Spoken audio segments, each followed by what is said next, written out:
third graders, we're going to make a self-portrait, a picture of you. To get started, let's look through some images of portraits, pictures of people, and kind of find one that we feel like we can relate to. Maybe I don't find one that looks just like me, but I find one that's kind of like a combination. Like maybe I like this one's smile, I like this one's eyes. I can kind of mix and match.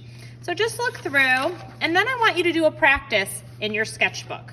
So I'm just going to make a U, ears, then the hairline. My hair has bangs. Neck, shoulders, hair around.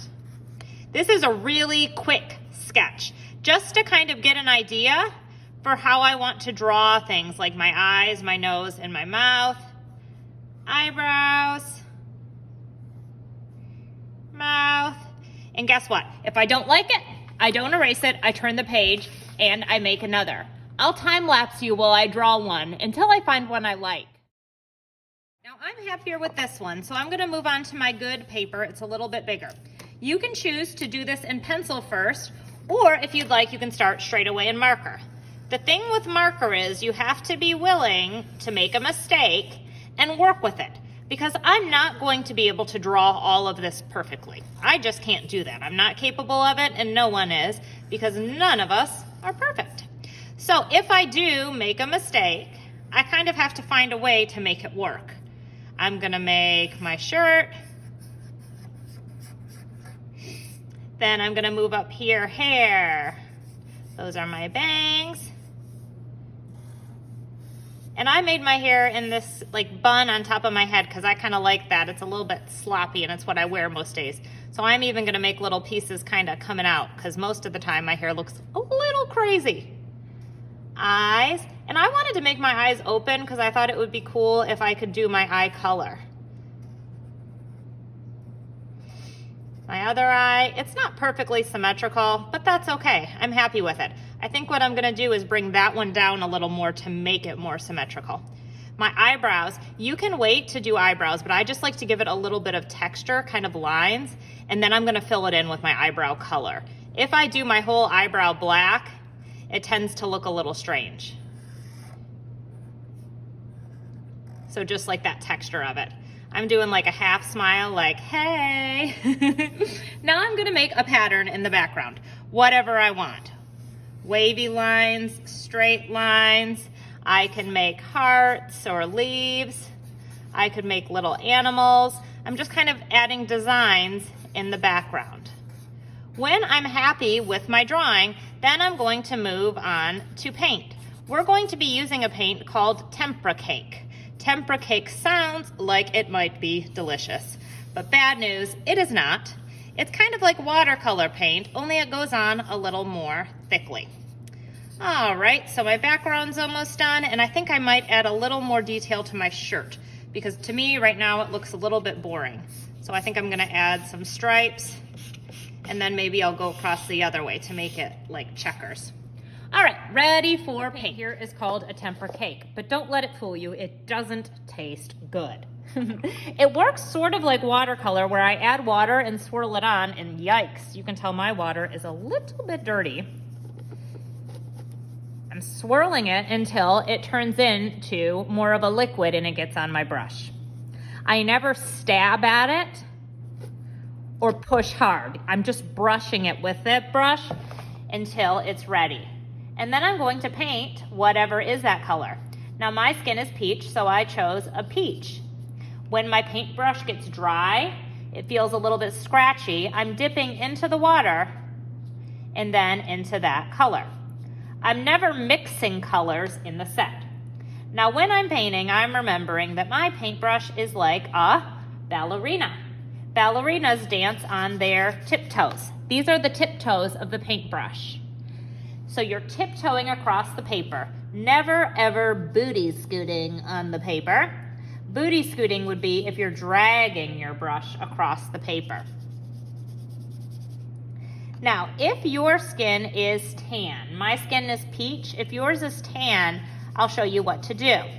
My son actually does have peach skin, but just to show you tan, I will do right now. While he is still wet, with the peach. I'm putting just a little bit of brown on here, and I'm blending it with the peach. You need to be really sure that you're using the tippy toes of your paintbrush if you're using this technique, because your paper is wet. And if you get it too wet, your paper will rip.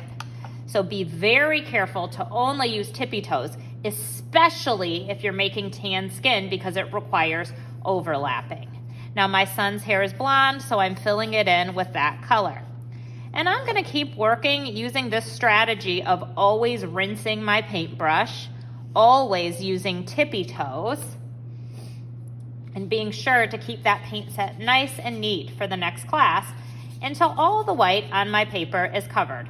And I'll time lapse you while I work on that.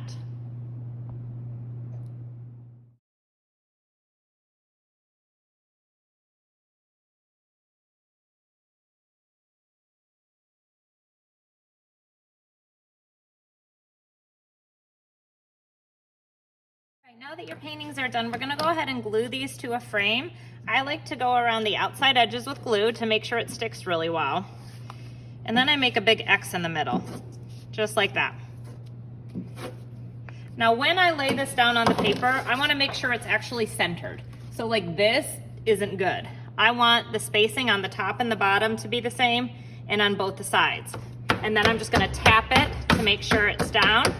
And my paper's still a little wet, so it's kind of messing it up. Yours will be totally dry when you do this. Then give it a back rub, then flip it over. Then I have this word sheet. It's a list of adjectives, things that could describe you.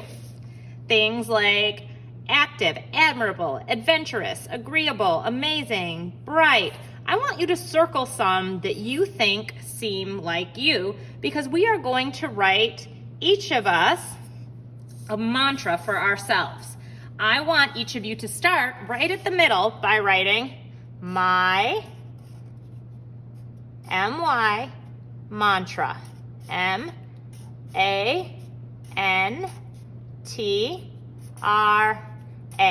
And you'll notice that I tried to use really nice, clear handwriting. And then you can add decorations around it with the marker. I'm gonna do little lines like this. Then I'm gonna make some wavy lines just to decorate and fill my frame. We're gonna think of at least 3 more statements about ourselves. So my mantra. Now I'm gonna rotate my paper and I'm going to write a statement here. I wanna kind of center it. So I'm going to say, I am peaceful. I am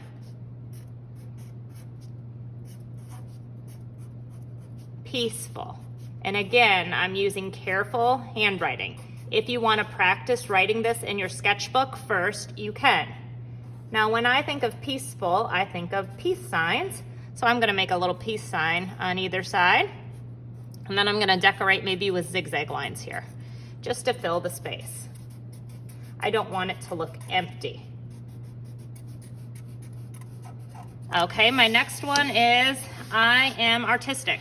It might be good to do your shorter statements on the shorter sides of the paper. So if you have a really big word, you might want to save that for the longer sides. I am artistic. And I think I'm going to draw a little paintbrush there to show that I am artistic. Then maybe I'll make the paintbrush like it's painting. And then I think I'll just do some lines over here. All right. And one more, I'm gonna rotate my paper. I am intelligent. It's really important that you think positive things about yourself and that you remind yourself of how great you are. I am intelligent. And intelligent means I'm smart. So I think I'm gonna make a little light bulb that looks like it's going off because I have a lot of ideas. And then maybe I'll just do some straight lines on either side to fill my space. So what I have here is a self-portrait that shows you how I look, but I've also created a mantra that tells you about who I am or who I hope to be.